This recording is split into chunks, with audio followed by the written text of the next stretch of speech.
Baba, tunasema asante Père, nous disons merci kwa kutupa tena kuishi pour cette opportunité que tu nous donnes de vivre, ili tupate kukusifu, afin que nous puissions te louer. upate sifa, heshima na shukrani. Reçois l'honneur, la gloire, la gratitude. Ukatawale mkutano huu. Laisse que tu contrôles cette Roho assemblée. Mtakatifu ukatushiriki. Que le Saint-Esprit Pamoja participe. nawe Yesu ainuke ndani ya mkutano Et que huu. Jésus-Christ soit glorifié dans cette Pamoja nawe assemblée. chenga imani ya watoto wako. Laisse que tu construises, tu bâtisses encore Na l'église de tes utusaidie enfants. tena kwa njia ya neno lako. Et que tu nous aides encore par ta parole. Bariki neno lako Bénis ta parole katika jina la Yesu au Kristo. nom de Jésus-Christ. Amen.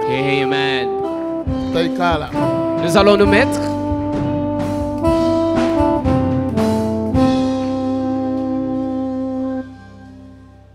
Tunashukuru Mungu Nous rendons grâce à Dieu kwa kuwa anatuacha tukue miongoni mwa wanaoishi. pour la vie qu'il nous donne encore aujourd'hui. Tumepitia moma yenye ilikuwa ngufu sana katika eneo yetu hapa. Nous avons traversé un moment difficile dans notre zone. Mimi nilifanya au moins 2 semaines si ikalaka ku bureau, tuko tu tunaenda kule kuma cimetière kupeleka bandugu. J'ai eu à faire 2 semaines n'ayant pas encore eu le temps de m'asseoir au bureau parce qu'on accompagnait les frères le bien-aimé à Macao. Na hata kuma jamaa zingine hatukuweza kufika, mutatupa razi sababu kama hatukufika kule kwenye mulikuwa tulikuwa peut-être kuma jamaa zingine. Et il y a d'autres familles dans lesquelles nous ne sommes pas arrivés parce que le temps était tellement imparti, nous étions dans plusieurs deuils au même moment. Na tunashukuru Mungu kuona anatupatia tena atmosfere yenye iko mzuri na kuona ile hewa iko inaenda inapita. Et nous remercions le Seigneur de nous donner cette atmosphère qui est bien et nous voyons que cet esprit est en train de partir petit à Na petit. inatupatia matière ya reflexion juu ya maisha yetu. Et cela nous donne une matière à réflexion par rapport à notre vie. Hii haiwezi kupita tu hivi kama Mungu hatupe kurefleshir. Ceci ne peut pas passer inaperçu si ce n'est pas une occasion que Dieu nous donne à réfléchir. Anasema kwa siku ya magumu urefleshir. La Bible dit qu'autant de douleurs, autant de malheur, réfléchis. Na message yetu ya asubuhi ya leo inatubeba mwa ile cadre ya reflexion kwa ajili ya maisha yetu. Et notre message de ce matin nous amène encore dans ce cadre de la réflexion par rapport à notre vie. Ndipo tunakamata chapitre 12 ya Luc. Voilà pourquoi nous allons prendre le livre de Luc chapitre 12. Pale ndipo tunataka tukamate message yetu na tuanze kurefleshir gizi Roho Mtakatifu anapenda kwa asubuhi ya leo. Et c'est là que nous allons avoir notre message de ce jour pour voir la façon dont le Luc Saint-Esprit veut chapitre que nous 12, réfléchissions ce jour. 13 à 21. Luc 12, les versets 13 jusqu'à 21. Vas-y. Lisons au nom de Jésus. Quelqu'un dit à Jésus du milieu de la foule, « Maître, dis à mon frère de partager avec moi notre héritage. » Jésus lui répondit, « Ô homme, qui m'a établi pour être votre juge ou pour faire vos partages ?» Puis il leur dit, « Gardez-vous avec soin de toute avarice, car la vie d'un homme ne dépend pas de ses biens. Serait-il dans l'abondance ?» Et il leur dit cette parabole. Les terres d'un homme riche avaient beaucoup rapporté. Et il raisonnait en lui-même, disant, « Que ferai-je, car je n'ai de place pour rentrer ma récolte. Voici, dit-il, ce que je ferai. J'abattrai mes greniers, j'en bâtirai des plus grands. J'y amasserai toute ma récolte et tous mes biens. Et je dirai à mon âme, tu as beaucoup de biens en réserve pour plusieurs années. Repose-toi, mange, bois et réjouis-toi. » Mais Dieu lui dit, insensé, « Cette nuit même, ton âme te sera redemandée. Est-ce que tu as préparé pour qui seras-ce? Il en est ainsi de celui qui amasse des trésors pour lui-même et qui n'est pas riche pour Dieu. » Amen. Amen. Kamata tena à Proverbe chapitre 16, 4e verset. Proverbe 16, le 4e verset, lisons au nom de Jésus. « L'Éternel a tout fait pour un but, même le méchant pour le jour du malheur. » Amen. Méditation yetu tunaipatia thème asubuhi ya leo kusema reconsidérons le but de notre existence. Notre méditation de ce matin est intitulée « La réconsidération du but de notre existence ». Kwa sababu maisha inatuomba tuweze kuwa na lengo. Parce que notre vie nous demande à avoir un but. Na hata kama ulifika hapa ulikuwa na lengo. Même lorsque tu es venu ici, tu avais un but. Wabarikiwe wale ambao wote mumefika hapa kwa ajili ya kuja kumwabudu, kumshukuru Mungu. Qu'ils soient bénis tous ceux-là qui sont venus ici pour louer et adorer Dieu. Lakini ole kwa yule yoyote anaweza kuwa alifika hapa na bite zingine. Kwa sababu wako. Mais malheur à celui qui est arrivé ici avec d'autres buts. Parce Wengine qu'il y en a. wanakuja mahali kama hapa kuja kutafuta ukazio ya kuiba telefone, kuiba sakame. Il y a de ceux-là qui sont venus ici juste avec un but de venir voler. Wengine kuja kutane na ule msichana, kuja kutane na ule mwanaume, ukazio ya kazi au chochote kile. Les autres sont venus pour rencontrer une sœur, un frère ou pour chercher le travail. Ainsi de suite. Hapa tunaona huyu mtu hapa, huyu mtajiri, huyu ndugu akajipa bite kwa maisha yake, akajipa maobjectif zenye atafuatilia katika maisha yake. Et nous voyons ici ce bien-aimé, cet homme qui s'est fixé des objectifs dans sa vie qu'il devrait poursuivre. Na Bwana Yesu alifika hapo, akaanza kwanza hapa tunasikia alikuwa anatupatia kama vile mise à garde. Et ici nous voyons que Jésus-Christ est comme si en train de nous donner une mise en garde. Kwa probleme moja ambayo iko kitu ndani ya roho zetu sisi binadamu. Par rapport à un problème qui est dans nos cœurs, nous humains. Inaitwa avarice, ile désir ya kuaccumuler ba bien matériel pour nous-mêmes. Qui s'appelle l'avarice, le fait de vouloir accumuler de biens matériels pour soi-même. Na tunaangalia hapa bandugu mbili, baba yao anabachia heritage, banaanza kugombana juu banashindwa kugabula hata heritage yabo. Et nous voyons ici un conflit entre deux frères qui étaient en conflit de partage de l'héritage que leur père leur a laissé. Tunajua mu mafamilia zetu mavita sawa zile, sababu mtu moya anajipenda, anataka akamate pare ya kabambi, aime ule au ule. Et nous avons ce genre de problèmes dans nos familles parce qu'il y a quelqu'un qui s'aime beaucoup et il veut tout amasser pour lui-même. Na balimuletea Yesu hii dossier na yeye akakataa, akasema hii haiko moja ya bite zangu kutrancher entre ma partage zenu za maheritage. Et on a amené à Jésus ces problèmes, ces conflits pour le départager, mais il a dit ça, c'est pas mon but pour lequel je suis venu. Ndipo akaleta sasa mfano ya huyu mtajiri, huyu mtu. Et c'est là qu'il a amené la parabole par rapport à cet homme riche. Mtu akafanya kazi. Cet homme a travaillé. Na Mungu akabariki kazi yake. Et Dieu a certainement béni son travail. Alipofanya kazi za shamba, lorsqu'il était en train de cultiver ses champs, c'est ili afikie kwa hii resultat ambao banatuonesha hapa. Pour arriver au résultat qu'on nous montre ici, pana mvua ilishuka kwa shamba zake. Il y a la pluie qui est descendue pana sur son jua champ. ilishuka kwa shamba zake. Il y a le soleil qui a éclairé son champ. Hivi alipata resultat. Et il a eu un résultat wa mbingu par rapport à l'appui du ciel. Lakini namna yake ya gestion ya resultat ya kazi zake akasahau Mungu. Mais dans sa façon de gérer les résultats qu'il a, il a oublié Dieu. Mungu mubyake. Et il a enlevé Dieu dans ses affaires. Biblia yangu inaniambia. Et ma Bible est en train de nous dire. Alipokuwa amepata sasa mali. Lorsqu'il avait beaucoup de biens. Ndipo akataka sasa atimize ile mawazo alikuwa nayo ndani ya moyo. C'est là qu'il a voulu accomplir le pensée qu'il avait en son cœur. Mambo mingi hatuifanye kwa sababu inafichama kwanza ndani ya moyo wetu kama maobjectif.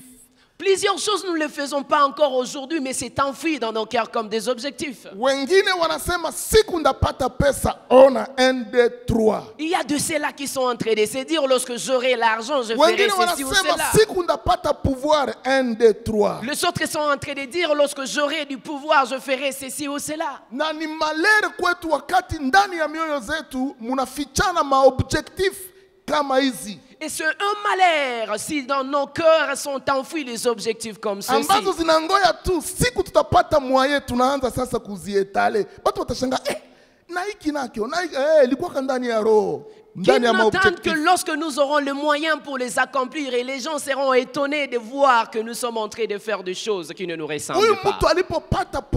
Lorsque cet homme a eu le pouvoir, lorsqu'il a eu une bonne récolte, akazungumuzia 4 objectifs ya mali yake. Il s'est fixé 4 objectifs par rapport à toutes ces richesses. Objectif ya kwanza ya mali yake. Le premier objectif de ces richesses, ilikuwa kupumzika kwa miaka mingi. C'était de se reposer pour plusieurs années. Kuingia mu retraite na ndia miaka mingi akiwa na garantie hata kosa kitu. C'était d'entrer dans une longue retraite ayant la garantie qu'il ne manquera de rien.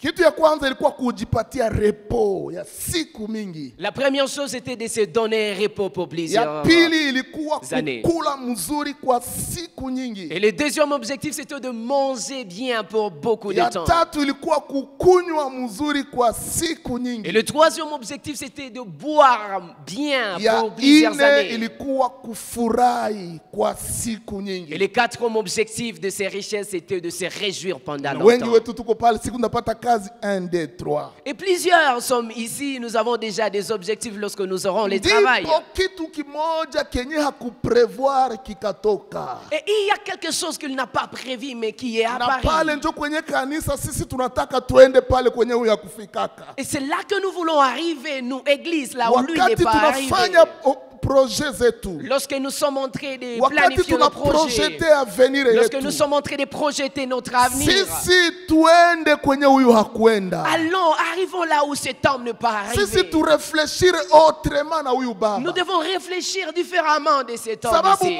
Mungu hakufurahia faso yake ya kuprojete avenir. Parce que Dieu ne s'est pas réjoui de sa façon de projeter son avenir. Kitu gani kilimkwaza Mungu? Qu'est-ce qui a choqué Dieu dans les projections de Sababu cet ku homme? verset chapitre 20 jusqu'à 21. Parce que si vous lisez les versets 20 jusqu'à 21, Mais Dieu lui dit, lakini Mungu akamwambia, insensé, wewe mpumbafu, cette nuit usiku même, huu ton âme te sera redemandée. nafsi yako itaondolewa. C'est-à-dire, cette nuit même, Yamaanisha usiku huu utakufa. tu vas mourir. Mitatosha pumzi yangu. Je vais retirer mon souffle de vie. Taona sasa kama utakula ile bitu namna gani bila hii pumzi. Et je vais voir comment est-ce que tu vas manger toutes ces choses sans ces Verset souffles de vie. 21. Le verset 21. Anasema hivi, il en est ainsi de celui qui amasse des trésors pour lui-même. Ni hivyo hivyo kwa yeyote anayejitafutia utajiri kwa ajili yake yeye Probleme mwenyewe. ya huyu mtu ilikuwa kumsahau Mungu. Le problème de cet homme, c'était d'oublier, d'ignorer Dieu. Probleme ya huyu mtu ilikuwa kusahau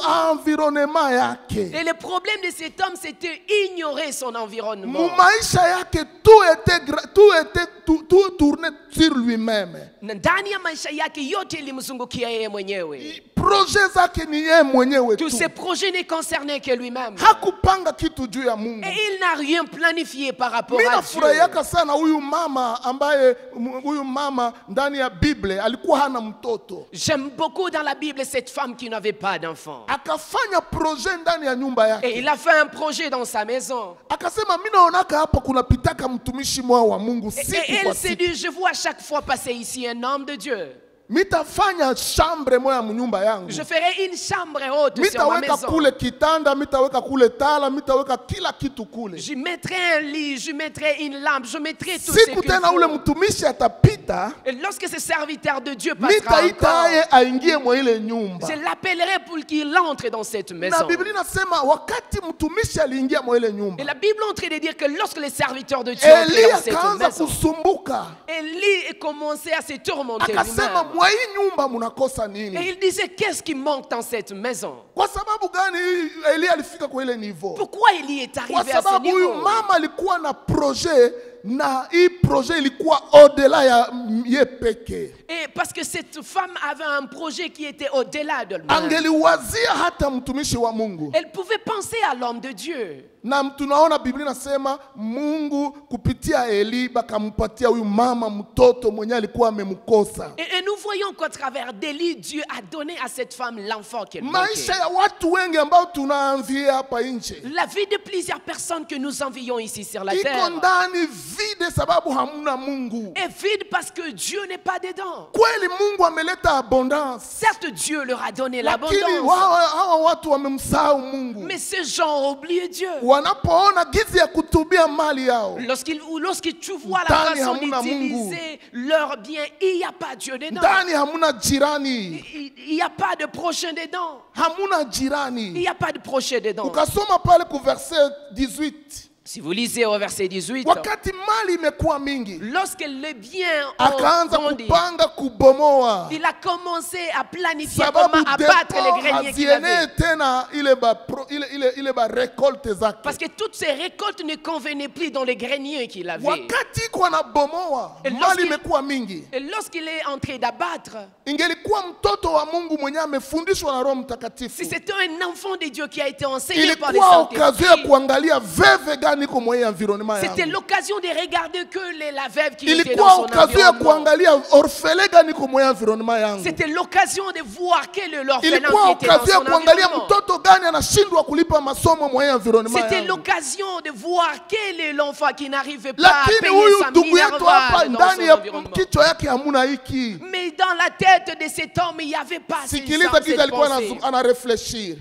Vous pouvez Anasema, voir sa réflexion. J'abattrai mes greniers. Nitabomoa gala zangu. Toujours moi. Ni yeye mwenyewe Je tu. bâtirai des plus grands. Nitajenga J'y kubwa zaidi. amasserai toute ma récolte Na nitaweka ndani mavuno yangu et yote. tous mes biens. Na utajiri Ni wangu kusema wote. dunia yote ilikuwa tu yeye. Ça veut dire que le monde ne Dunia tournait yote qu'autour ilikuwa de yeye. lui-même. Le monde ne tournait Hakuna qu'autour de Mungu lui-même. ndani. Il n'y avait pas Hakuna Dieu jirani dedans. ndani. Il n'y avait pas les prochains dedans. Ijapokuwa Mungu Alors que Dieu, ndani ya maenvironnement zetu, dans nos environnements, Mungu ameplace toujours mtu ambaye anapaswa bénéficier quelque chose na weye. Dieu a prévu quelqu'un qui doit bénéficier de quelque chose de toi. Banazungumuzia mtajiri kwa wakati wa Lazare. On nous parle du riche au temps de Lazare. Banasema Lazare alikosa hata chakula na alikuwa mu environnement Et yake. on nous dit que Lazare manquait à manger pendant qu'il était dans son environnement. Mpaka Lazare akaanza kugombania chakula pamoja na maumbwa. Et jusqu'à ce que Lazare commençait à lutter contre la nourriture, le miette avec Mhubiri les mwaka chiens. tuambia hivi. Et un prédicateur nous a dit Eske haiko baumbwa ya ule tajiri balilumiza Lazare? est-ce que ce ne sont pas les chiens de ces riches qui ont blessé Anasema Lazare, qui ont fikiria mordu Lazare? chakula ambao wanaletea baumbwa. Il commence à dire, réfléchis par rapport aux miettes, à Na la nourriture Lazare qu'on amène anapenda aux chiens. akule pamoja na baumbwa. Et Lazare veut manger avec les chiens. Umbwa hapendaki mtu asogee kwenye iko nakula chakula. Les chiens n'aiment pas que quelqu'un s'approche là où il est en train Ni de sherti manger. baumbwa batamulumiza. Et vous allez voir que les chiens Na vont le roho ya mordre. huyu mtu ilifungwa kabisa. Et le cœur de cet homme était enfermé. Na Lazare hakukuwa na droit hata ya kupata ile makombo masalio ya meza. Et Lazare n'avait même pas droit aux miettes qui tombaient Mungu sur la table. atusamee baba na bamama tuko humu. Que Dieu nous pardonne, le bien-aimé, Machakula hommes et inapobaki femmes qui sont ici. kumasahani yetu tunatupa kuyalala. Les nourritures, le miette qui reste de nos plats, nous jetons à la poubelle. Mwache kufanya hiyo ni zambi. Laissez arrêter de faire Ile cela parce chakula que c'est un tunatupa péché. kuyalala, batoto biko nje kubarabara banakosa ile La chakula. nourriture là que nous jetons aux poubelles, il y a des enfants qui les manquent ici sur la Mavazi yenye route. wewe unaonea mtu mwingine ile ni vazi ya valere sana. Les habits que tu ne portes plus, il y a quelqu'un pour lui, c'est Kitu un habit kenye de wewe unaona valeur. hakina faida kwa mtu mwingine ile ni kitu yake ya maana. Les choses que tu ne vois plus intéressantes, pour quelqu'un c'est tellement intéressant. Nguo ingine yenye wewe ungelamukia ndani mwingine ndio nguo yake ya dimashi. Il est possible que l'habit que tu ne portes que la nuit lorsque tu dors, c'est Lakini l'habit kuna de wengine quelqu'un pour wanakuwa le na dimanche. audace hata ya kukusanya hiyo vitu kuchoma. Mais il y a les autres qui ont même l'audace de brûler les habits qu'ils ne portent plus. Nilikuwa kunani fasi moya pale Butembo fasi ya bapretre. J'étais au couvent quelque part à Butembo. Kulikuwa bapretre moya bazungu balikuwa pale. Et il y avait le prêtre blanc qui était là-bas. Baka manifeste méchanceté kubafanya kazi yabo. Et ils ont manifesté une attitude méchante Wakati yabo devant ya les kurudia serviteurs. Bulaya ilipotimia. Et lorsqu'ils devraient rentrer en Europe, Balikusanya manguo yabo yote bakatupa kuwese. ils ont rassemblé tous leurs habits, ils l'ont jeté dans les Kisha bafanya toilettes. kazi bakasema tutabomola ile wese tutaenda kuzivala. Et puis Tutazitosha leurs mu wese. serviteurs ont dit, nous allons détruire Ona ces roho ya toilettes-là et mwanadamu. nous allons prendre ces Ona roho ya habits. Vois mwanadamu. maintenant le cœur d'un homme. Kusema mtu asifaidike hii nguo yangu mwe yende Pour dire que kuwese. quelqu'un d'autre ne porte pas cet habit, il faut que cet habit Kanisa aille aux tusirefleshire toilettes. vile. Église, ne réfléchissons pas comme Ndipo ça. tunasikia huyu mtu Et c'est là que nous écoutons cet homme. ku verset 20. Au verset 20, Mungu akasirika Dieu s'est fâché. Kwa sababu alikuwa amefanya kosa. Kosa yake ilikuwa nini? Parce qu'il a fait une erreur. Quelle était sa faute? Ilikuwa Son péché. kukamata miaka kama mali yake. C'était de prendre les années qui lui restaient comme si c'était sa Miaka richesse. haiko yako. Les années, ce ne sont pas à Kesho toi. haiko yako. Le lendemain ne t'appartient Le pas. lendemain n'appartient à personne. Kesho siyo yako, haiko ya mtu yeyote. Kesho ni ya Mungu. Le lendemain appartient Leo à Dieu. njo yako. Aujourd'hui, c'est ça ton Hautafanya jour. projet ya kesho. Tu ne peux pas faire le projet pour le Kama lendemain. hautasema kama vile Jacques anatufundisha, Jacques 4:8. Si tu ne peux pas dire comme Jacques quand il nous enseigne dans Jacques Si 4:8. Dieu le veut, Kama Mungu anaitaka. tutafanya 1, 2, Nous 3. ferons ceci et Hauwezi cela. anza kupangia miaka, sasa miaka ni yako. Tu ne peux pas commencer à planifier aux années. Huyu si mtu c'est akaanza là, les kupangia appartenait. utakula kwa miaka mingi. Et il commençait à planifier qu'il mangera Mungu beaucoup d'années. akasema hapo unanikwaza. Et Dieu dit, là tu me Le choques. même jour Mungu akasema mimi natosha pumzi yangu. Le même jour, Dieu dit, je retire Vous mon savez, âme, tout je ce qui retire nous mon donne souffle. l'orgueil est là. Unajua yote inayotupatia Tout ce kiburi qui hiyo. donne la valeur kwa haka kakoti mnavala. Tout ce qui donne la valeur à la veste que je porte. Tout ce qui nakufanya leo utembee. Tout ce qui fait à ce que tu Ni puisses kitu marcher moja, ni aujourd'hui. kapumzi yenye Mungu anakupa. C'est une chose, c'est le souffle que Dieu te Pumzi ndio donne. richesse yako. C'est le souffle Pumzi qui est ta kitoka. richesse. C'est le souffle Bule qui bwanaume fait. yote bunaanguka chini. Tout ce que tu es là, ça Ile tombe par force yote terre. inaanguka chini. Toute la force que tu as, Bule ça tombe par bwanamke terre. yote bunaanguka chini. Toute la féminité que tu as, ça tombe caduque. Na banzi banaanza kukutembelea. Et les insectes commencent maintenant à te Mungu visiter. ndio anakontrole pumzi. C'est Dieu qui visite le souffle, qui Pumzi contrôle les ni ya souffles que nous Mungu. avons. Les souffles appartiennent Na à Dieu. ametupatia kwa neema. Et il nous l'a donné par grâce. Ndipo Mungu akasema leo mimi natosha pumzi. Et Dieu dit aujourd'hui, je te retire Mina mon sasa souffle. mimi nakuuliza, Je te demande, hii mali yote tous ces biens ici itabakia ya nani? vont rester à qui? Njoo kwenye reflexion yetu inaenda Et c'est pale. là que part notre réflexion. Wakati nafsi inatoka, Lorsqu'il n'y a plus d'âme dans quelqu'un, kwa sababu nafsi haitakufa. parce que l'âme ne mourra pas. Nafsi itaendelea kuishi ndani ya eternite. L'âme continuera de vivre dans l'éternité. Fasi mbili inangoya nafsi. Et il y a deux lieux qui attendent l'âme. Fasi ya bonheur Il y a un lieu de bonheur na fasi ya et malheur. il y a un lieu de malheur. Selo shwa yenye kila mwana mwa wetu alifanya akiwa hapa chini ya Et jua. tous ces deux lieux dépendent du choix que tout un chacun de nous a opéré étant ici sur la Unaona terre. huyu mtu Nous voyons ici cet homme.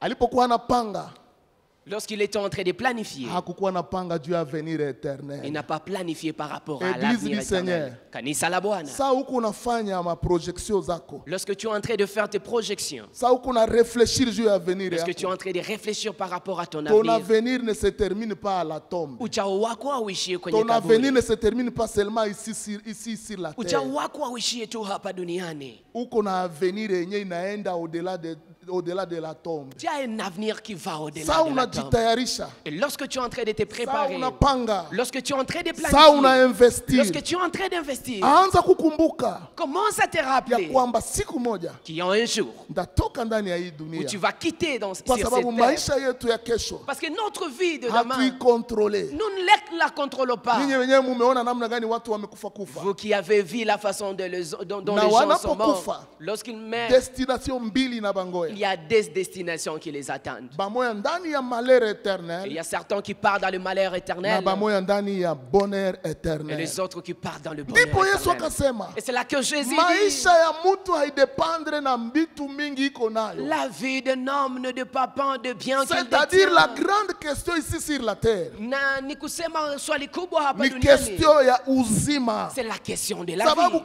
kifo kimeingia mwa hii dunia Parce que la mort est entrée dans ce kwa monde njia ya zambi, au travers du péché. lakini Mungu ametupenda sisi Mais sote Dieu nous a aimés tous. na ametuma Yesu Kristo ndani ya hii dunia Et il a envoyé Jésus-Christ dans ce ili monde aweze kutuondoa ndani ya kifo afin de nous sauver de la na mort atupatie uzima wa et qu'il nous milele. donne la vie éternelle. Uzima hautaupata ndani ya pesa. La vie, tu ne l'auras pas dans l'argent. Sikiliza mpendwa, nikuambie neno moja. Écoute bien aimé, je vais te dire Pana une mtu chose. mmoja aliikala mbele ya hekalu akiomba pesa. Il y a quelqu'un qui s'asseyait, qui se mettait devant l'église, il demandait Miaka l'argent. hadi miaka alipewa pesa. Des années en années, il Miaka ne hadi demandait miaka que alipewa l'argent. pesa. Plusieurs années, il ne Lakini demandait que pesa l'argent. haikushanje hali yenye alikuwa nayo. Mais l'argent n'a pas changé son état. Mpaka siku alikutana na mtu mmoja Jusqu'au jour où il a rencontré quelqu'un anaitwa Petro. qui s'appelle Pierre. Akamwambia, leo mimi nakupa Yesu. Et il lui a dit, aujourd'hui je te Na donne Yesu Jésus. alipatia ule mtu uzima ambao pesa haikumupa. Et Jésus a donné à cet homme la vie que l'argent ne lui Mtoto a wa pas Mungu, donné. valere yako haiko wingi wa vitu uko nayo. Enfant de Dieu, ta valeur ne dépend pas de ce Valere que tu yako as. iko ndani ya Yesu Mais uliyemwamini. ta valeur est en Jésus-Christ en qui tu as créé. Valere yako mbele ya Mungu iko ndani ya Yesu uliyemwamini. Ta valeur devant Dieu est en Christ en Kwa qui tu as sababu créé. unapomwamini Yesu Parce que Kristo, lorsque tu crois au Seigneur Jésus-Christ, unapokea uzima wa tu milele. reçois la vie éternelle. Hata kama Mungu ataruhusu uondoke, Et même lorsque Dieu permettrait que tu meurs, haitakuwa kwa namna ya jugement kama huyu. ça ne sera pas comme le jugement pour cet homme, Itakuwa sababu umemaliza kazi. mais ça sera à cause, parce que tu as fini ton travail. Utakuwa kama vile Yesu alikufa kwa msalaba akisema tout est accompli. Et tu seras comme Jésus quand il a dit à la croix lorsqu'il est mort, tout est accompli. Ndio maana wewe na mie tuko na mabite ambayo tunapaswa kufuatilia na tunaintegre Mungu ndani ya bite za maisha yetu. Et voilà pourquoi, bien-aimés, bien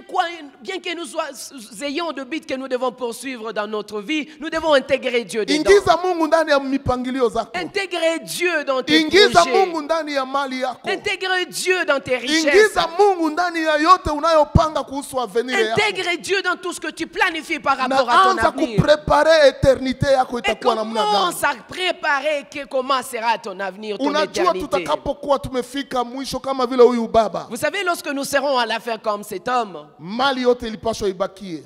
tout le bien doit rester. Kule kwenye anaenda, Là où il est parti, mali haina tena valere. le bien, les richesses n'ont plus de valeur. Nguo haina valere kule. L'habit n'a plus de valeur Gari haina là-bas. valere kule. La voiture n'a plus de valeur. Kiato haina valere Le kule. soulier n'a plus de valeur. Hii yote iko na valere ugali hapa. Tout ce que tu Ukivuka as a de la tu. valeur lorsque tu es encore ici. Kama wale ambao wamevuka de l'autre Si côté, seulement tu meurs, tu pars de l'autre côté. wameacha vitu hapa. Tous ceux qui sont morts ont laissé les Unaenda choses ici. affronter realite yenyewe iko kule. Et ils commencent à affronter déjà la réalité qui est Kama là-bas. utakutana kule mali, Si tu vas rencontrer là-bas la ni richesse, ile uliinvestir ulikuwa ungali hapa. c'est ce que tu auras investi quand tu auras été encore ici. Uliinvestir ndani ya kusindikiza injili, Tu as investi dans la propagation de l'évangile. ulisoutenir mjane, ulisoutenir yatima. Tu as aidé un orphelin ou une veuve. Hii yote inawekwa ndani ya konte yako, Et tout cela est gardé dans ton compte na hii céleste. utaikutana. Et tu vas les rencontrer là-bas. Neno la Mungu nasema ses œuvres et nos œuvres vont nous suivre là-bas. Na neno la Mungu lasema kwamba matendo yetu Ile ndio yatatufuata huko. mabonne œuvres. C'est ça le bon Munajua la plupart des fois nous investissons beaucoup pour ces chairs, ces corps ici. Unajua mara nyingi twawekeza sana kwa ajili ya mwili huu. Tunaikulisha vitu vya chair. Et nous faisons manger à ces Na corps. tunaima injili, Les tunaima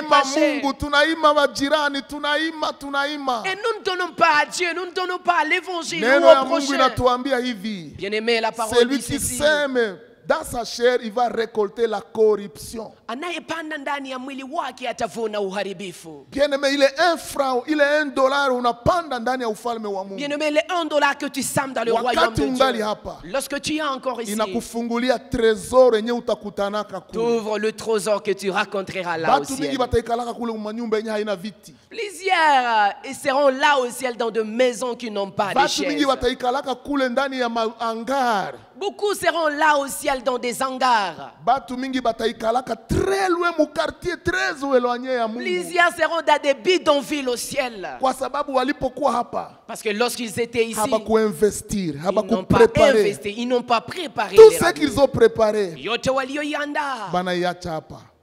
ils vont laisser ça ici. Leo tunapenda bien aimé, Aujourd'hui, nous voulons, bien aimer, tutambue ukweli moja.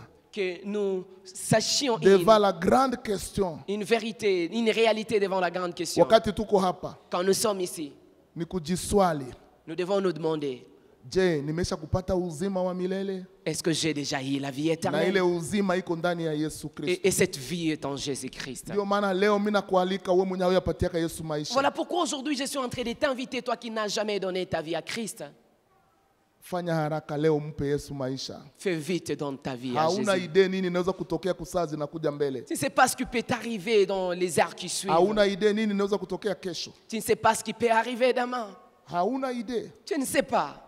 Gloire à Dieu kwa nyie bote mshapatia Yesu maisha. Gloire à Dieu parce que vous tous, vous avez déjà donné Ndio votre vie à Christ. mumefanya chaguo njema. Ah oui, vous l'avez fait, vous avez fait le bon Kwa choix. hii dunia na kwa dunia inayokuja. Ici sur la terre et dans le monde qui vient. Yesu akasema yule ambaye atanifuata Jésus dit, celui qui me suivra, atapata ndugu, atapata mali, atapata baba, atapata mama. il aura le frère, Mwa hii le sœur, dunia le parent na dans ce kisha hii monde. dunia Et après ce monde, atapata uzima wa il milele. aura la vie Kwa nyie benye éternelle. muko ndani ya Yesu, Vous qui êtes en Jésus, hata kifo itakapokuja même lorsque la mort kwa viendrait, wakati wa Mungu, au temps de Dieu, après avoir accompli la mission, kisha kutimiza kazi yako, unajua una uzima wa tu sais milele. que tu as la vie éternelle. Na Bwana atasema, Et Dieu, mwanangu ingia katika le raha. Seigneur dira, mon enfant, entre dans la Ndio maana joie. sisi ambao tuko ndani ya Yesu Kristo, Voilà pourquoi nous qui sommes asubuhi ya leo en Mungu Jésus-Christ, anatukataza ce matin Jésus-Christ est en train tuache de nous kujilivre défendre. kutafuta mapleziri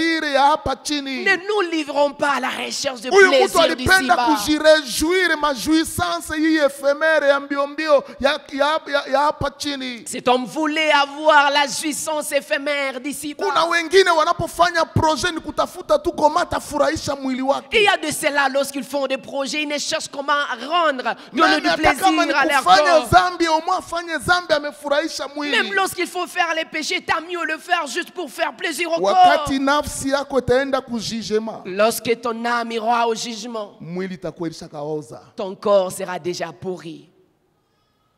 mwili itakuwa haiko tena. Ton corps ne sera plus là. Me nafsi yako Mais ton âme iko na destinée éternelle. a une destinée Ndio maana éternelle. Biblia inatuambia tuchunge sana roho zetu. Et voilà pourquoi la Bible est en train de dire, gardons bien nos cœurs. Asubuhi ya leo mimi nataka kusema tu, Et ce matin, je vais Mungu dire, anatuinterpele, Dieu est en train de nous interpeller. tujirudilie. Tunapoangalia maobjektifu gani tunafuatilia. Regardons autour de nous-mêmes. Ole wako wewe mwenyewe unakimbia Quels sont les kimbia objectifs tu que juu nous ya sommes en kwenda train de kufanya poursuivre? dhambi. Malheur à toi qui est en Ole train de wako ambaye courir pour faire le maeforo zote péché. zinaishia tu kwa wewe mwenyewe. Malheur à toi dont les efforts ne tournent que sur toi-même. Mubarikiwe nyie ambaye munaanza kuasosie Mungu ndani ya bienu. Soyez bénis, vous qui associez Dieu dans vos Mubarikiwe affaires. nyie ambao munatosha hata mali yenu kufinanse kazi ya Soyez Mungu. bénis, vous qui donnez de votre argent pour Mubarikiwe nyie financer ambao l'œuvre de munatoa Dieu. wakati wenu kumtumikia Mungu. Soyez bénis, vous qui donnez de votre temps Sababu pour servir munajua Dieu. votre travail ne sera pas vain Sababu kazi dans yenu haitakuwa le bure Seigneur. ndani ya Est-ce qu'on peut Bwana? acclamer le Seigneur Jésus? Pouvons-nous acclamer le On peut Seigneur? acclamer le Seigneur Twaweza Jésus. kushangilia Bwana Yesu. Alléluia. Amen. Uzima ni Yesu Kristo. La vie, c'est Jésus.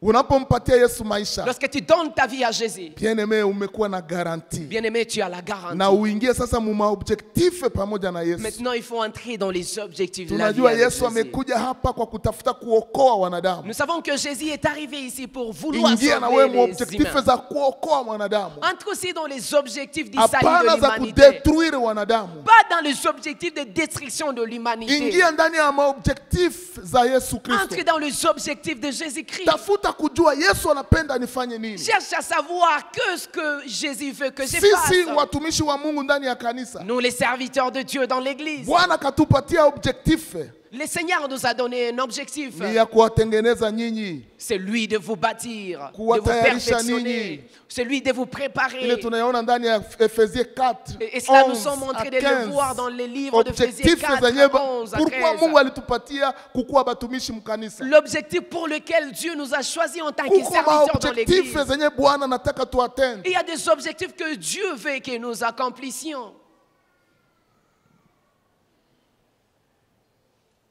Acha niseme hivi ninapomaliza. Laisse-moi dire ceci pendant que je suis en train de finir. Wakati tunaishi iko wakati yenye iko nguvu sana. Le temps que nous vivons, c'est un moment dur. Ni kama vile tuko naishi wakati ya prolongation. C'est comme si nous vivions un moment de prolongation. Patience ya Mungu inaendelea kuvumilia dhambi za wanadamu. Et la patience de Dieu continue à patienter les péchés de plusieurs humains. Lakini tunajua mbele yetu kuko realite mbili. Et nous savons que devant nous, il y a deux réalités. Enlèvement de l'église. Il y a l'enlèvement de l'Église. Inatuomba du sérieux. Et ça nous demande du sérieux. Inatuomba préparation. Ça nous demande la préparation. Deuxième réalité mbele yetu. La deuxième réalité qui est devant nous, c'est la mort qui peut survenir. ni kifo ambao unaweza kufika kwa ghafla. Et ça nous demande encore du sérieux. Ça nous demande la préparation. Hauwezi toka hapa uhamie Kinshasa bila kujiprepare. Tu peux pas quitter ici et aller à Kinshasa, déménager à Kinshasa sans te préparer. Et quand on quitte cette terre, na unapotoka ndani ya dunia hii, on laisse tout derrière soi. Unaacha yote nyuma yako kama mtu huyo. Biblia inasema mtu mmoja alipovuka ngambo ya pili, la Bible dit que quelqu'un lorsqu'il était de l'autre côté, il a manqué même l'eau pour boire. Lakini wewe na mie, mais toi et moi, tunapobakia ndani ya maobjectif zenye Mungu alituitia, lorsque nous demeurons dans les objectifs pour lesquels Dieu nous a appelés en Jésus-Christ, tunahakikisha ya kwamba kuna furaha inatungojea. Nous avons l'assurance qu'il y a la joie qui nous attend. Wakati siku itafika, sababu haiko siku ya leo. Lorsque ce jour-là arrivera, parce que c'est pas aujourd'hui. Shetani iko anatayarisha kufanya kwa hii siku. Quel que soit ce que prépare le diable en ce moment, Mungu ataendelea kuchunga watoto wake ambao wako engagés ndani ya maobjectif zake. Dieu va continuer à garder ces enfants qui demeurent dans ces objectifs. Tunaona namna gani Jonas alipokataa objectif za Mungu. Nous voyons comment Jonas a fui les objectifs de Dieu. Akajikuta ndani ya tumbo ya samaki. Il s'est rencontré dans le ventre du poisson. Alipokubali kurudia ndani ya objectif za Mungu. Mais lorsqu'il a accepté de rentrer dans les objectifs de Dieu, akaamuru samaki mutapike. Dieu a ordonné au poisson de le Mungu alijua vomir. Jonas ataenda kubariki mji wa Ninawi. Parce que Dieu savait que Jonas va bénir la ville corona de haitakufanya Ninive. kitu take objectif za Mungu mu maisha yako haziatimilika. Bien-aimé, la COVID-19 ne te fera Shetani rien ni wa quand Dieu bongo. n'aura pas encore accompli ses objectifs dans Hatutakufa na ta vie. hatuyatimiza venye Mungu alitutumia hapa. Les diables menteurs, nous ne mourrons Bongo pas ya sans avoir Shetani, accompli les bongo ya objectifs de corona, Dieu ici. hatutakufa kabla hatuyatimiza objectif za Mungu. Nous ne mourrons pas avant d'avoir accompli les objectifs Na de mtu Dieu. mmoja akamwambia Mungu, Et quelqu'un a dit à Dieu, kaburi haitakusifu.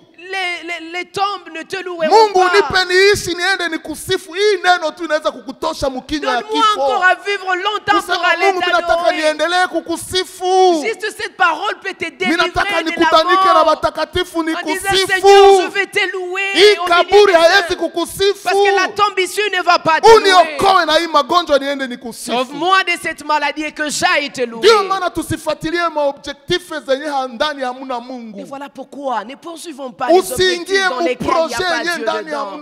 N'entre pas dans un projet où il n'y a pas Dieu. Ukijiuliza pare ya Mungu ni gani humu? Demande-toi toujours quelle est la part de Dieu. Na Mungu alitafuta pare yake mu maisha ya huyu mtu. Et Dieu a cherché sa part dans la vie de cet homme. Et il l'a manqué. Akasema nafsi yako mimi nabeba. Et il a dit, Na ton âme, akasema je hivi vais la ku verset 20 retirer. mimi na clôturer 21. Et au Il verset en est 21, ainsi ni hivyo hivyo.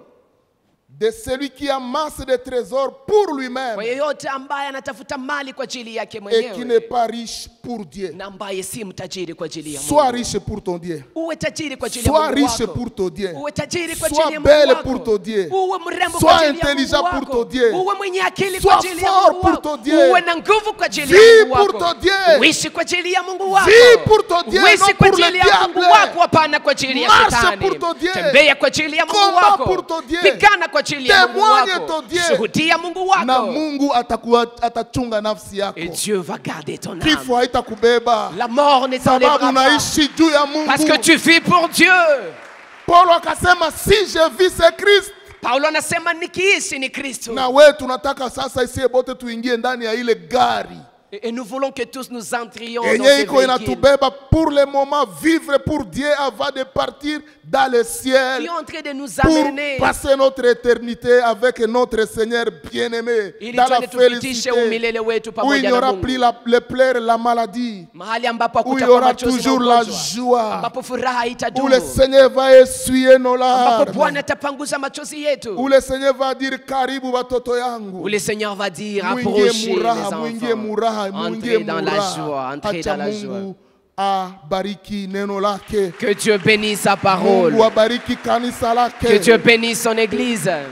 Wewe mwenyewe uyampa Yesu maisha. Toi qui n'as pas encore donné ta vie à Jésus. Occasion d'or njo hii. C'est ça l'occasion. Kama ulikuwa unajidanganya Si tu te aveuglement, montais à toi-même dans ya l'aveuglement, kuwaza mali yako itakuokoa, croyant que tes richesses, tes biens vont mali te ya huyu sauver, baba haikumuokoa. le bien de cet homme Au l'ont pas contraire, sauvé. likakuwa sujet ya condamnation. Au contraire, ça a été le signe de sa condamnation. C'est lui qui va te sauver, Anaitwa ce Yesu n'est qu'un Kristo. seul qui s'appelle Leo, Jésus-Christ. mupe maisha yako. Aujourd'hui, donne-lui ta Yeye ndio vie. anapanaka uzima wa C'est lui milele. qui donne la vie Yeye ndio éternelle. anasaidiaka wanadamu. C'est lui qui aide les humains. Usikawie mtoto wa Mungu. Ne tarde pas, Kama bien-aimé. uliitwa hapa na mtu, Si tu as été invité ici siku par kwa siku quelqu'un, unaingiaka ou hapa, bien de temps en temps tu leo entres kwa ici, occasion d'or aujourd'hui tu as une occasion à yenye nous unampotea Yesu de maisha. recevoir Christ dans ta Karibu vie. mchungaji, utuombee, utuongoze Approchez, katika maombi. Mungu bienvenue au atubariki. révérend pour prier pour nous. Que Dieu nous bénisse.